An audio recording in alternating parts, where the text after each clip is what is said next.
keep on trying. I'm about that life, never quit. I'm about that life, keep on striving. I'm about that life, keep on pressing.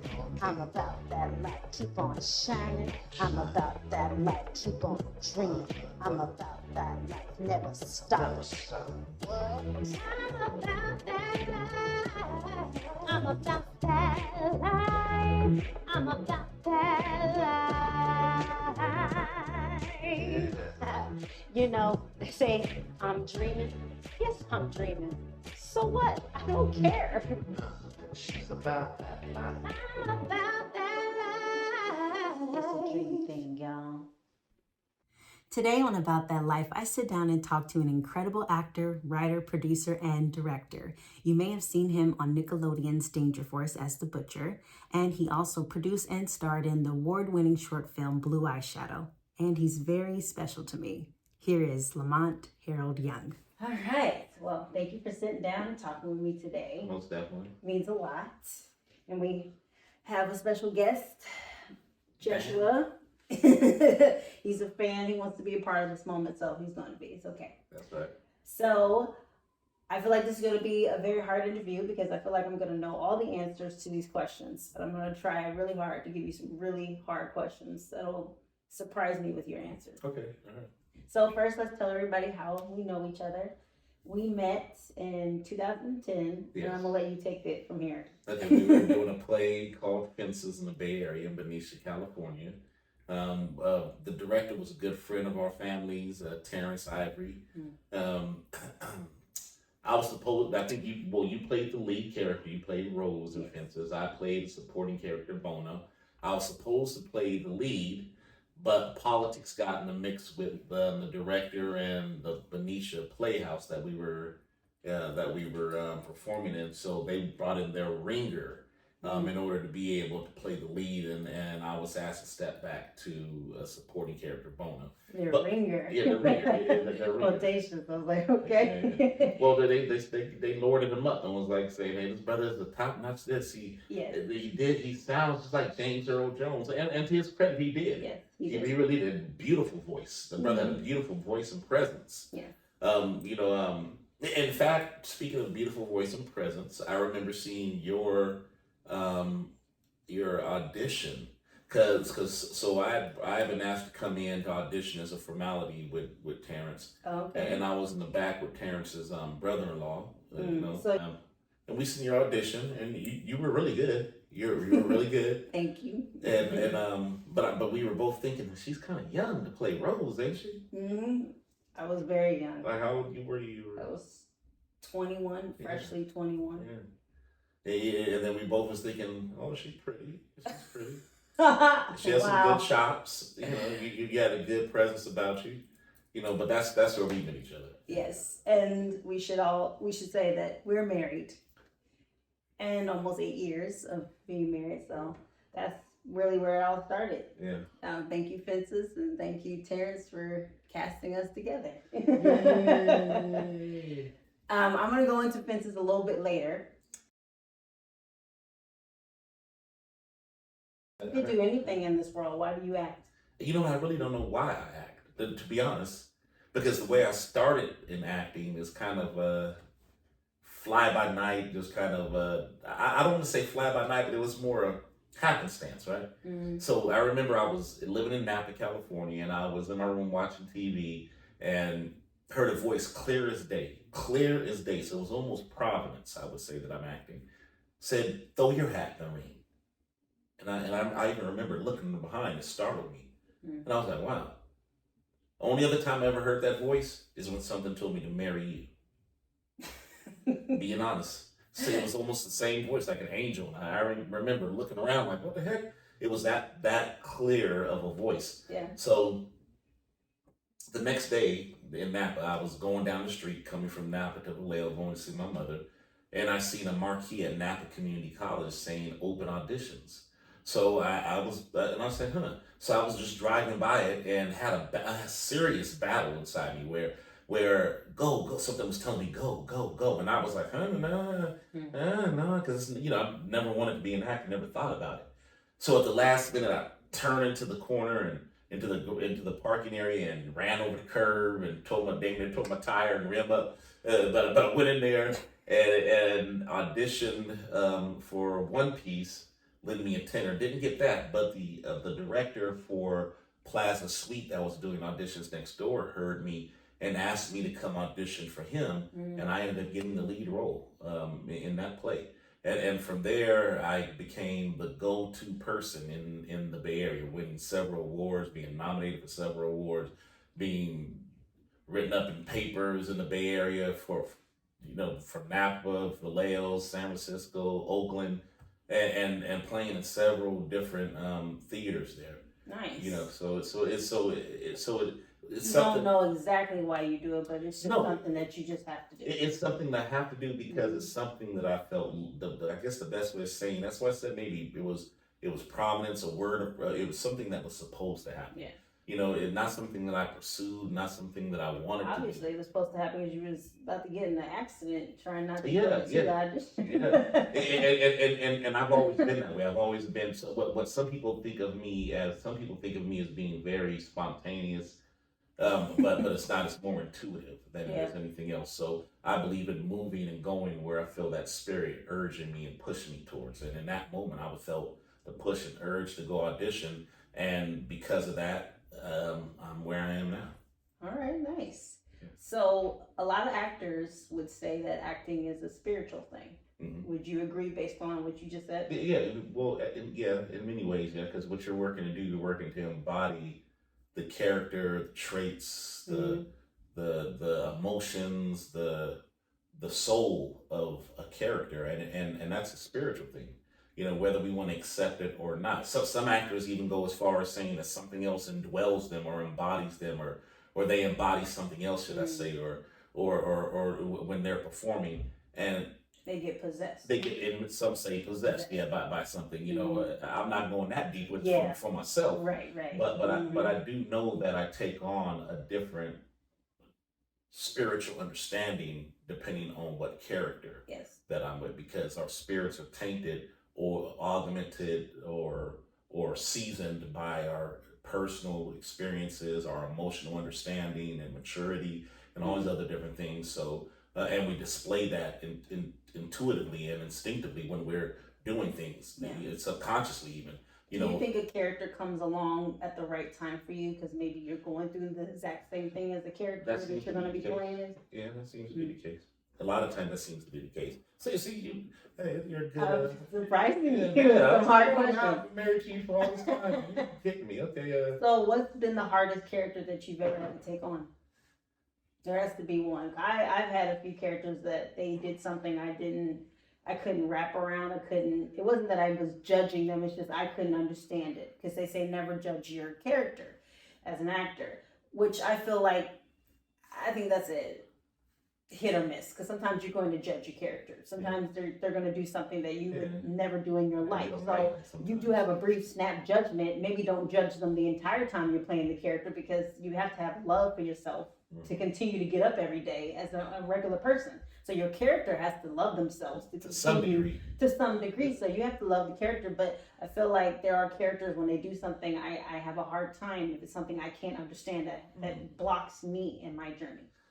You know what? I can honestly say I haven't seen a character like that yet. Actually, I want to play characters like that, but you played the devil though. Well, yes. What I was going to say, I did play the devil in what was it? The devil came to church. It was a Langston Hughes play. Mm-hmm. But realistically, I hate to say this, but I was fun playing the devil. I had fun, and I was able to relate. A character that loved his father so much that he didn't understand why someone else someone else was given a more preferential place than himself. Oh, so that play was playing on the jealousy. A lot of it. Devil's jealousy. Well, the devil used jealousy and envy and greed as a means of manipulating different people in the play. But what I was getting at is more playing the character himself. the nuances of the character came about because I was able to see his mischievousness was based on the fact that of his lack of love. Not that he didn't know how to love, but the fact that he felt that he wasn't loved. And so that leads to, and I think maybe what I was able to do with that character, I was able to tap into an understanding of who the individual was as a person, not necessarily the entity Satan or anything like that, because I didn't think of it like that. I thought of it more of just as someone that wants to sabotage someone else's joy and peace because he believes somebody else sabotaged his. And we all know people like that, regardless of where they come from or where you come from. We've all know people like that. Yes. And that's the angle that I took from him as a being that experienced that emotional, or that experienced that situation himself and was willing on putting it on others.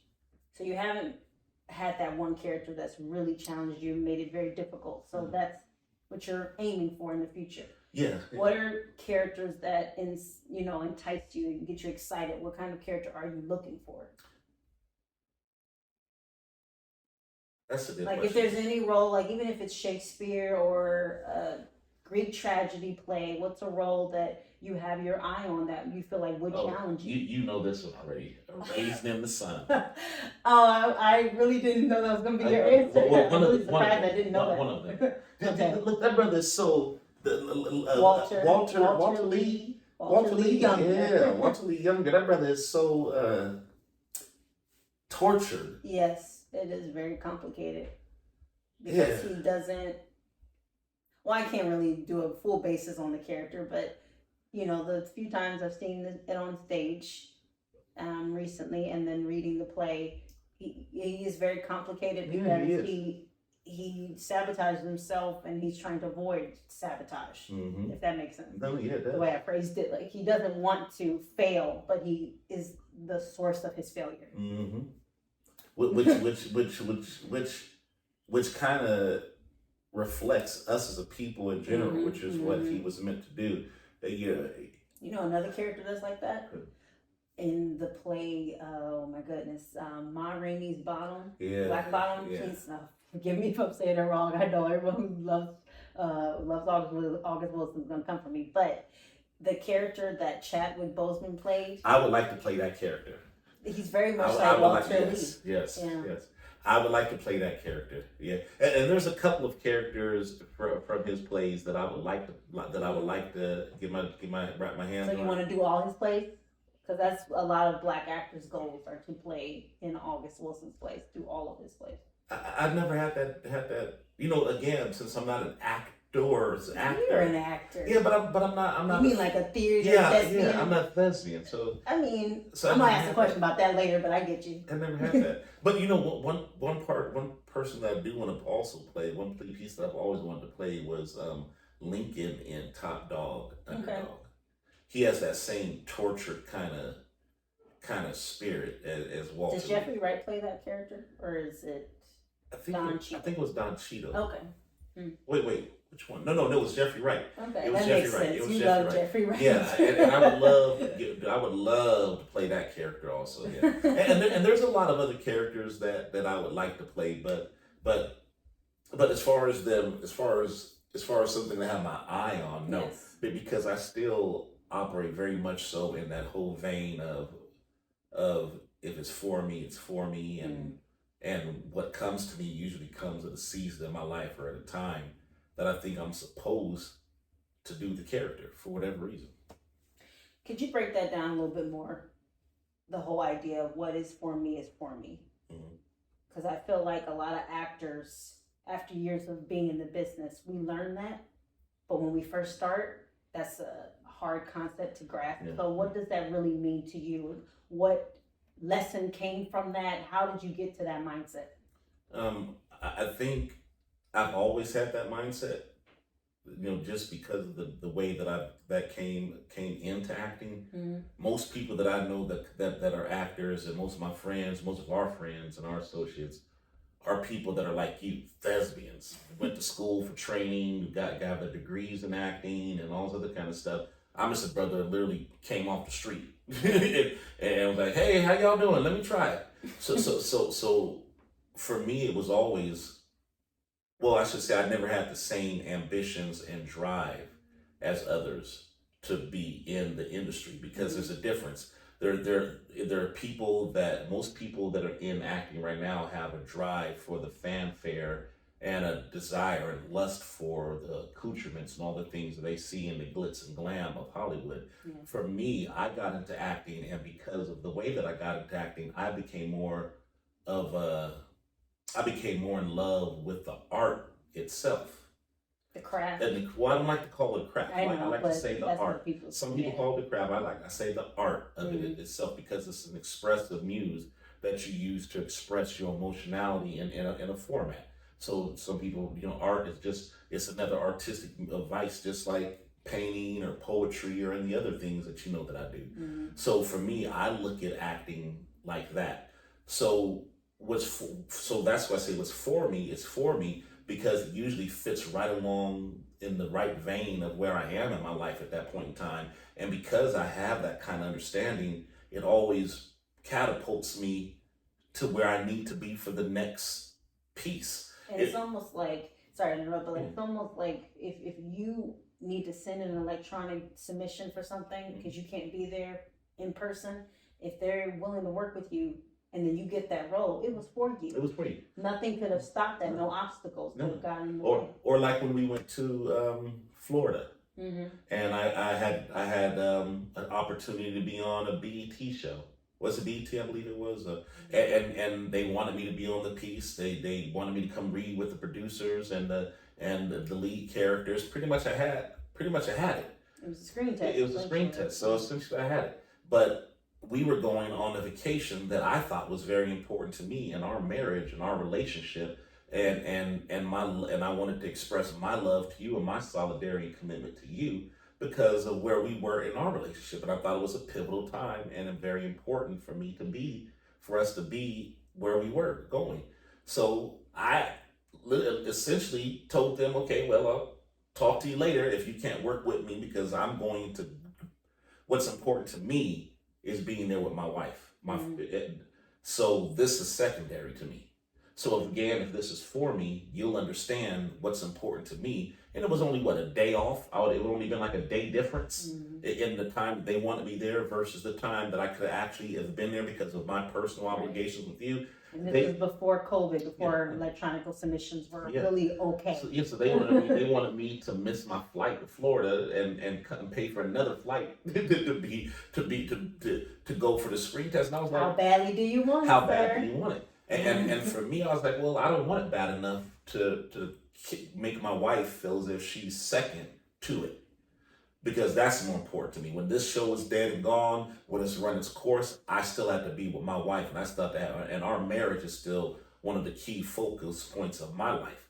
So, and my relationship is. So for me, that wasn't for me because it didn't work out, and no love lost. They gave me all kind of heat. Oh, I can't believe it. And I was like, well, then you just don't get it.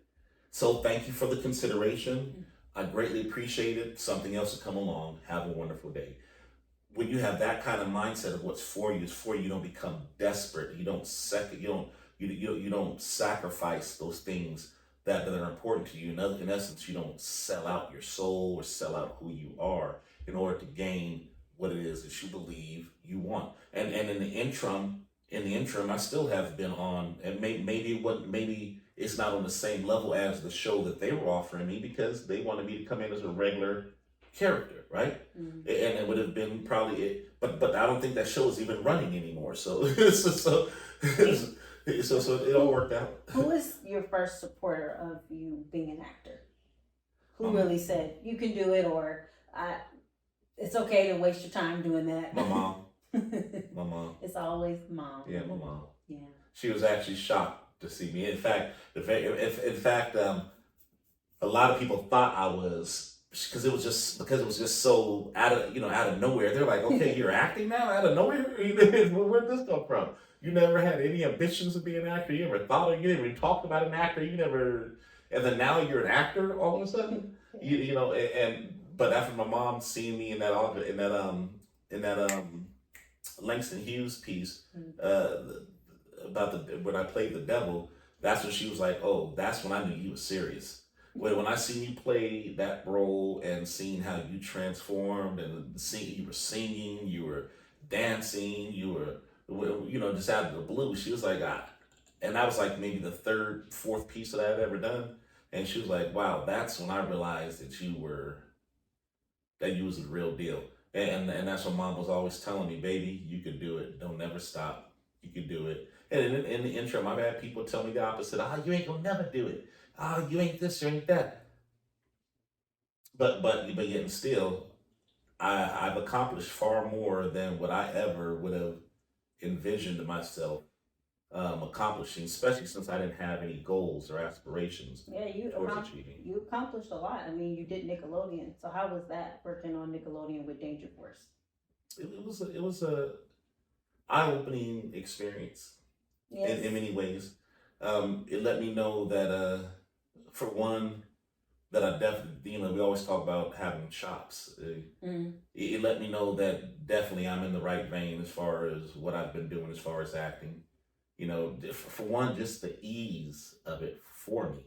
I thought I was really thinking that it was going to be a lot more complicated than it was. But you have a technique. I have a something that's helping you, as a professional actor, to book things first and foremost, but also to do well once you book those things. Do you have a technique? Well, you already know that. Come on, say it. You say you don't have a technique. I don't have a technique. But I think your technique that you don't have is the technique. Yeah, okay, well, see, my technique, see, my technique that I don't have, because I don't have a technique, is using whatever needs to be done at the time that it needs to be done in order to get the job done. So is that method? No, because since being with you and having friends like Dewan, Christopher, and other people like that, Terrence, I realized that there are people like yourself that have been trained, and I've learned about the different techniques. I do see where I utilize some of the techniques, but see, the reason why I said there is no technique, because when you say that you have a technique, you're ascribing to a methodology in order to be able to get things done. So it's the same because someone looks across the street twice before they cross the street because they were trained to, and someone that just comes up to the street and just using common sense decides to look both ways before they look, doesn't mean that they're using a technique. Right, exactly. You're right. That's I don't have a technique. I had to realize that. Yeah, and a lot of major actors don't. They don't. It changes with whatever they're doing. It changes with whatever, and it changes as your understanding of who you are in connection to this world as a human being, because you bring those different elements into each character that you're portraying, and also you can play the same. I'll say it like this: you can play the same character 3 or 4 times and bring different nuances and levels to it if you did it in your 20s, if you did it in your 30s, if you did it in your 40s, your 50s, 60s, and 70s, because you're bringing a different understanding of life and a different emotional maturity to the character, and you'll be able to plug in different things that a technique can't show you. So speaking of training, you said earlier that you don't feel like you're a thespian. No, not really. I don't. And thespian by meaning a stage trained, maybe classically trained, what they want to consider classically trained actor. Yeah. And do you feel like a stage actor is a true actor versus just someone who their first experience in acting was film? Because a lot of people say that, even Samuel Jackson says you've never really experienced acting unless you've been on stage and you've played a character full out for 2 acts or whatever. I having done both, I can agree with that. Okay. I can agree with that because there's a difference. Doing stage, doing film, you can. If you think about it, how many great actors do we love of film that came off from stage versus? Because you have an ability to. We did a piece. You and I produced a piece called Blue Eyeshadow. Yes. Right? It was won several awards at film festivals, been in several film festivals. Well, that piece started off, if you remember, as you know, not as you remember, but I'm saying this for everyone else. It's all good. Started off as a one-man show that we did at the Berkeley Rep. And who was that one-man show? It was me. Yes. Yes. Written by Edric Jerome and directed by Terrence Ivory. We were able to take that play and translate it into a film. Even though it was a one-man show, that the whole essence of the show was about the connectivity and the interaction with the crowd and really getting them caught up in the different nuances of my character's life, right? Through that interaction. But we were able to translate that from there to the film because of my ability to on stage. Because of my ability on stage to connect with individuals and people, we were able to take that and say, okay, now how do we adjust that on film to make it work? And we came up with thank God, we were blessed with the understanding of how to do that. Well, I believe that if I had never had that experience of stage and I tried to take it from the film to the stage, it wouldn't have worked. Because the stage, you're not even playing against the other character that you're with. You're playing to the camera itself. Yes.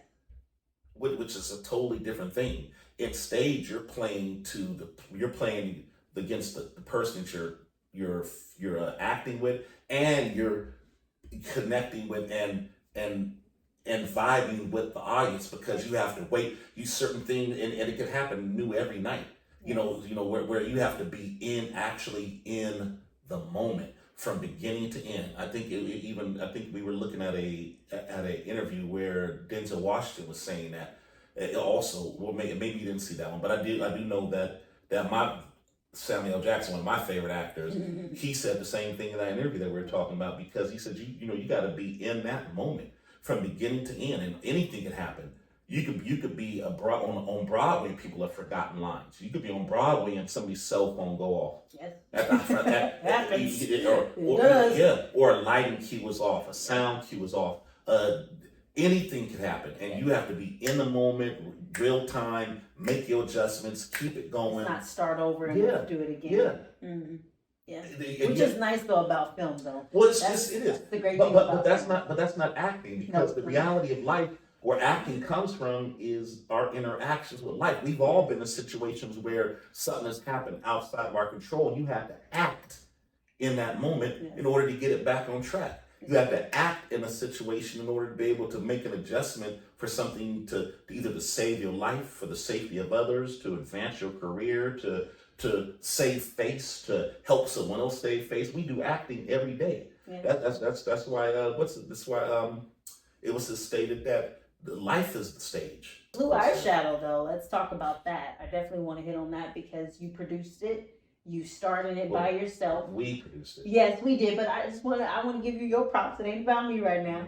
One of the producers with our good pal Edric Jerome. Want to give him some love. And like I said, you starred in it. You had a lot of hats that you were wearing at that time. How did that feel to do that? And let's talk about the accolades and the awards that is being shown on this film. It was empowering. It was empowering. It was the first piece that I'd ever produced. I jumped into it the same way that I jumped into acting. Just following that guiding of my spirit, saying, do it. Because if you remember, I had to look up everything. I didn't even know what some of the positions were. Okay, wait, what does this do? What does that do? And I had to Google. What's a gaffer? Exactly. I had to Google most of the stuff to figure out what it was. Google price points and ranges and all the other kind of stuff. So be a real producer. To be a real producer. So for me, having to go through all the nooks and crannies of that to actually learn what it meant to produce. Not only learn what it meant to produce, but learn even know what a producer actually was. Because I didn't really know what a producer really was. Yeah, most people don't. No, they didn't. They don't. I realize that now. And so that whole process was very empowering for me because it gave me a base of knowledge and understanding for one, to know what it really means, and then for two, to be able to say, oh, wow, I've done most of this before. I didn't even know it. I've always been a producer. Mm. Didn't realize I've produced several different things and didn't know because I just didn't get the title. Right. But I was producing. And then you were having to act. So And how was having that to act. doing that on the set, doing both of those things? Because I mean, once you get to the set, you're not really producing, but there's still some things you do as your role. Well, yeah, as a producer. and even in them cases, people, if things got past the checkpoints, it still came to you to make the final decision while you're acting. You know, And we tried to make sure that wasn't laid on you too much while you were acting. Okay, and this where I got to give you your props. My wife is one of the best producers in the world because she was able to do just that. So I have to parlay into that. I was able to do that because of you. Thank you. I have to say that. I was able to do that because of you, because I was able to lean on you, and you were able, and you and I had communicated so much and been so involved in the steps that while I was acting, I was able to truly sit back and be the actor while you stepped in to fill the shoes as the producer. And you gave an amazing performance. Thank you, You're babe. getting awards for that performance still to this day. This was filmed in 2020. Yeah. And how many awards have you received just for the acting alone? For Best Actor, we've received You recently got one. Just Yes. got an award at the Peach Film and Theater International Festival. Yes. You got that for Best Actor. So And then the film itself won Best Experimental Film. I don't remember how many awards we won. I'm sitting there trying to think now. I think it's about almost 11 or 13 somewhere. Yeah, We've been yeah. in a number of festivals. Almost 20 festivals. Yes, that's and we amazing. placed in about, like you said, about 11 of them. Yeah, for a film that's 3 years old, still getting more opportunities. So that's amazing. And the piece was on the Roku channel for a little over 2 months. And we were on featured in the Bay Area on Channel 20. It's a private, for those of you that are in the Bay Area, you know TV 20 Coffee, TV 20. We ran for 3 consecutive nights on Coffee TV 20. We were featured in several different news programs, and have several different articles written about us. We were at the Oscar Michaud Film Festival. Yes. Yeah. So amazing filmmaker that paved the way for us and to be invited to that film festival. That's amazing. Yeah. It was great to see you at a movie theater. Like your face at a big movie theater was incredible. Yeah, that was it really was. cool. So I'm gonna go back to Fences because we have to talk about Fences real briefly. Fences is an important part of our story, but as far as acting goes, what was your highlight about that?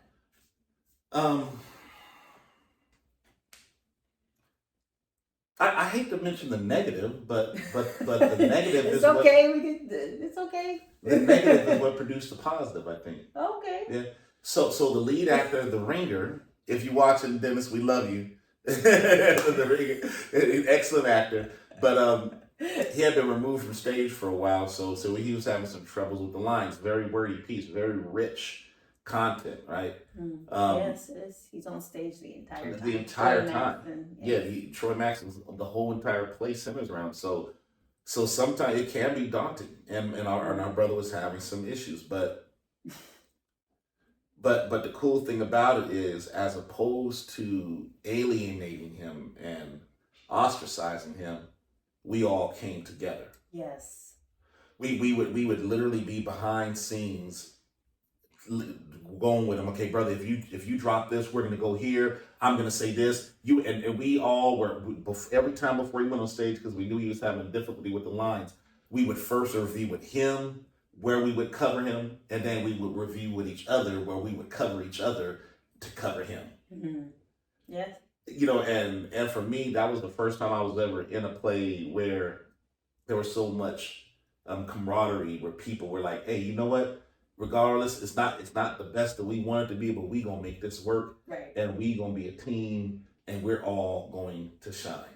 And most people at the end of that play, unless you really, truly, truly knew the play, they didn't know where there were any flubs, because if he jumped the line, we would just bring it back to pace the story, and he'd catch it, and he'd take it off where he was supposed to pick it up. And that's how it's supposed to that's be. how it's supposed to be. Yes. We created so many safety nets in that thing. It was. I mean, you're right. That's a good way to look at it. The negative became a positive because it was kind of like an inside joke. Yes, we was on stage. Like I saw a few times you guys were giving each other eyes, like I'm here to save. Let's go. Yeah. Well, because he would do this thing where he would get to the very difficult part when we were on the porch, where he was going over the part about the first time he was talking about when the devil came, and he was going into. No, the second time he was talking about the devil came and going over how you guys met each other and all. That's like 3 long monologues back to back to back, and it's repetitive from previous monologues too. Yeah. So the same information and details. So he would get gobbled up sometimes and confused, and I would get a look where he. And meanwhile, on stage, you're going, I should have got the role, right? No, I didn't do that. I didn't do that, brother. Oh man, that's funny though. But he would give me that look, and, or either he would start, or either even funnier, he would start going off, and then you would give him the look, or you give me the look, and then she don't remember that, and you would give him a look that was fire. Or either you would look at either me or Eric like, I couldn't really save him. No, I know. So you would give my us lines couldn't help. Exactly. So you would give us the look for us to come in with a line that would get him back on track. Nice. And so one of us would be like, "So brother, tell me, no man, you was such a fool. Remember that time you told me that story about the devil?" Oh yeah. Like I was saying, and it would bring him right back on track. Again, shout out to Dennis and shout out to Benicia, Old Town Theater Girl. We love you in Benicia, California. We really do. So my last 2 questions. You say you act because you feel led to do that in your spirit. There's a purpose for it. Yeah. Do you think you're a good actor? No, not really. Why?